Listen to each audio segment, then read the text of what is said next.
Terus 650 ml santan kekentalan sedang,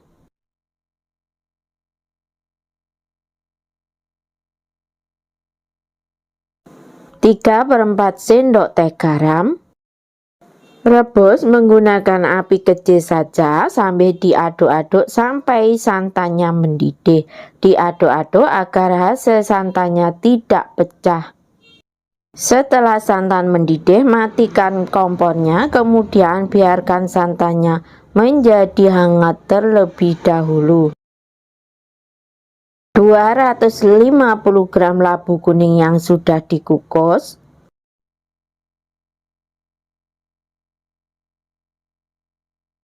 tambahkan sedikit santan yang sudah menjadi hangat agar mudah saat di blender. Kemudian blender sampai labu kuningnya menjadi halus.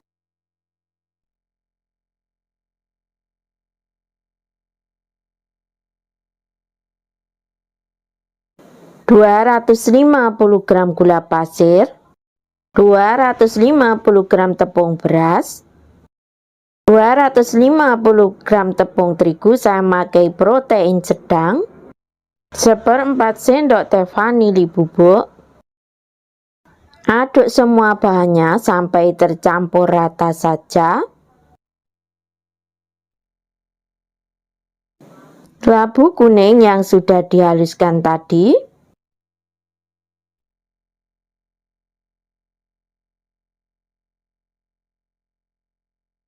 aduk adonan sambil dituangi santan sedikit demi sedikit agar mudah tercampur.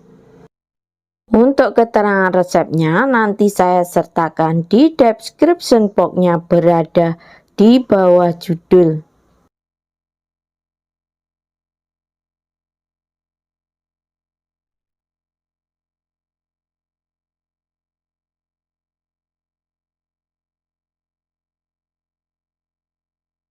Karena kelembapan tepung tiap daerah berbeda-beda dan kandungan air pada labu kuning juga berbeda-beda, jadi jangan langsung dimasukkan semua untuk santannya. Kita cek terlebih dahulu. Jika adonan masih kental seperti ini, maka bisa ditambahkan untuk santannya. Untuk saya masukkan semuanya. Aduk-aduk kembali sampai adonan tercampur dengan rata dan adonan menjadi licin serta tidak ada yang menggumpal ya. Sudah terlihat saat diaduk keluar gelembung-gelembung udara. Seperti ini ya hasil adonannya, tidak terlalu kental juga tidak terlalu encer. Tambahkan 1 butir telur ukuran kecil, kocok lepas saja untuk telurnya. Aduk-aduk sampai telur tercampur rata dengan adonannya. Saring adonan untuk memastikan adonan benar-benar sudah licin dan tidak ada yang bergerindil.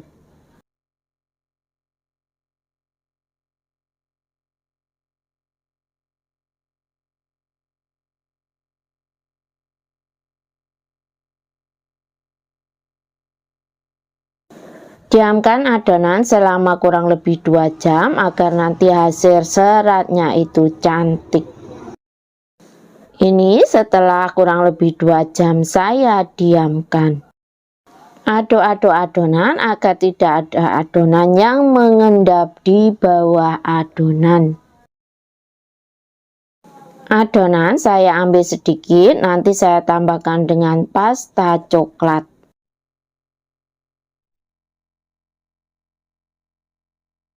Untuk adonan yang banyak, saya tambahkan pewarna oranye agar warnanya lebih cerah. Untuk mempermudah menuang ke dalam cetakan, saya pindah ke dalam wadah seperti dalam video ya. Cetakan harus benar-benar sudah panas ya saat adonan dituang agar tidak gagal. Jadi jika kita percikan air, airnya akan tergelincir seperti dalam video. Saat sebelum dituang adonan, selalu aduk-aduk terlebih dahulu. Jangan terlalu penuh ya menuang adonannya, karena ini nanti adonan akan mengembang.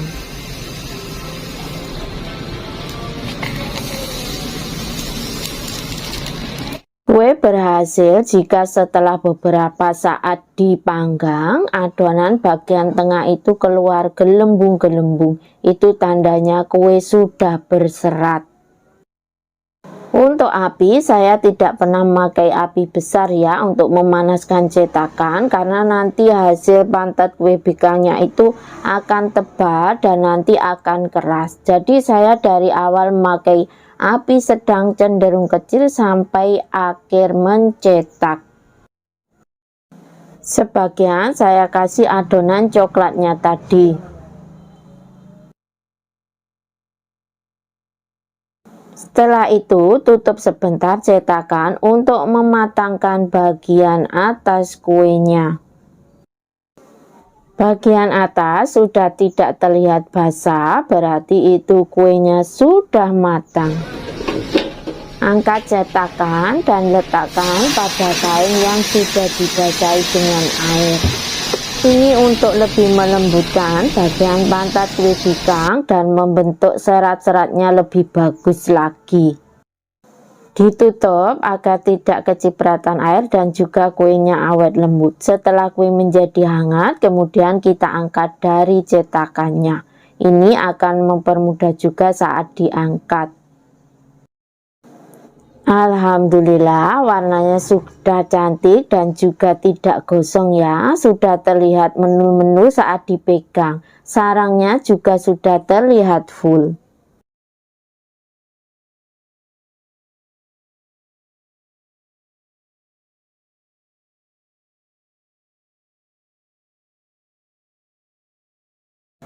Saat masih hangat, rekahkan kuenya pakai punggung gelas, kemudian saya pakai sepuit untuk kue kering. Bisa juga pakai tutup botol air mineral ya. Kemudian rekahkan perlahan-lahan. Masya Allah, sudah terlihat seratnya cantik dan warnanya juga benar-benar segar. Bagian bawah kue beri tatakan sudi kertas ya, banyak terdapat di toko bahan kue.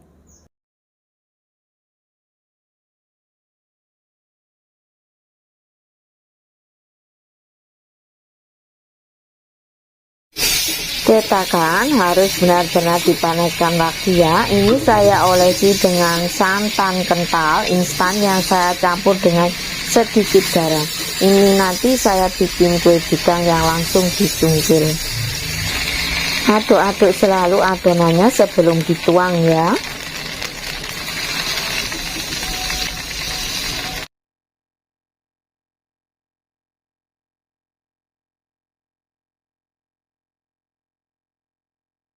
Ini ya untuk api yang saya gunakan di kompor saya, dan bagian bawah cetakan saya alasi dengan sarangan pengukus yang tidak dipakai.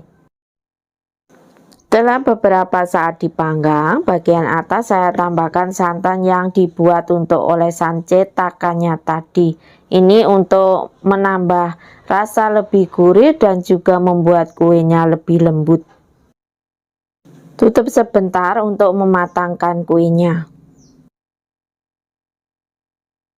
Cungkil dan rekahkan untuk kue bikangnya.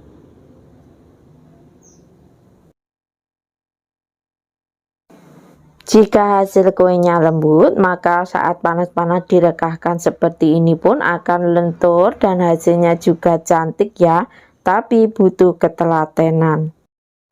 Ini yang bagian atasnya tanpa diberi santan atau areh ya. Hasilnya benar-benar sangat cantik, berserat halus, tidak gosong. Juga benar-benar terlihat lentur. Bismillahirrahmanirrahim. Alhamdulillah, rasanya benar-benar lembut, gurih, manisnya sudah pas.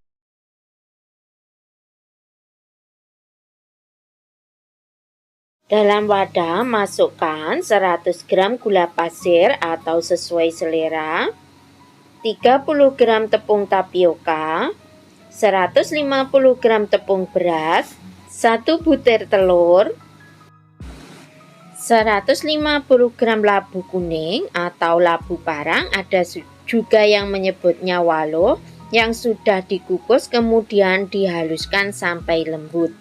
1/4 sendok teh vanila cair bisa diganti dengan vanili bubuk. 1 sendok makan ragi instan. Mixer adonan dengan kecepatan yang paling rendah sampai nanti adonannya tercampur dengan rata. Setelah adonan tercampur rata, lalu masukkan 300 ml santan hangat. Masukkan secara bertahap sambil dimixer.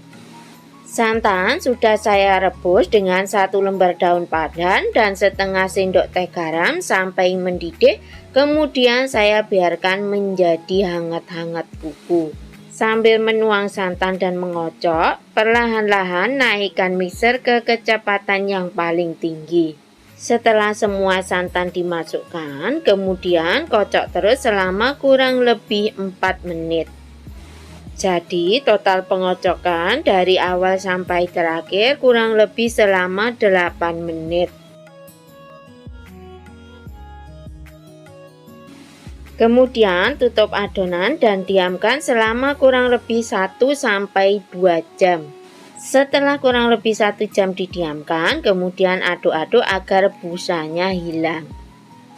Jangan lupa saat menyiapkan adonan, panaskan cetakan terlebih dahulu menggunakan api sedang cenderung kecil sampai cetakannya benar-benar panas. Olesi cetakan dengan margarin. Masukkan adonan sampai 3/4 cetakan. Jangan terlalu penuh ya, soalnya ini nanti adonannya akan mengembang agar nanti tidak meluber kemana-mana.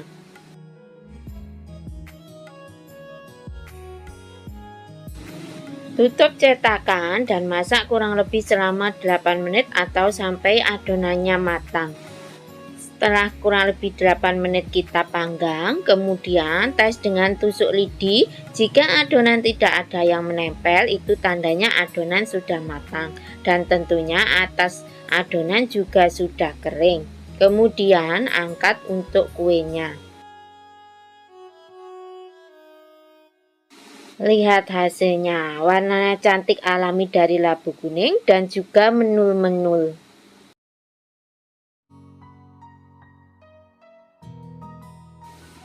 Ini hasil untuk kue labu kuningnya, benar-benar menul-menul dan juga terlihat sangat empuk, juga tidak gosong.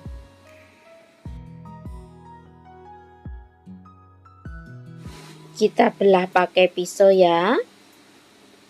Lihat seratnya benar-benar cantik dan full.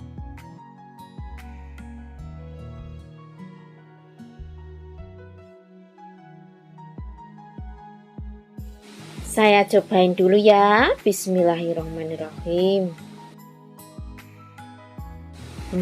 Hasilnya benar-benar lembut, gurih, manis, dan enak sekali.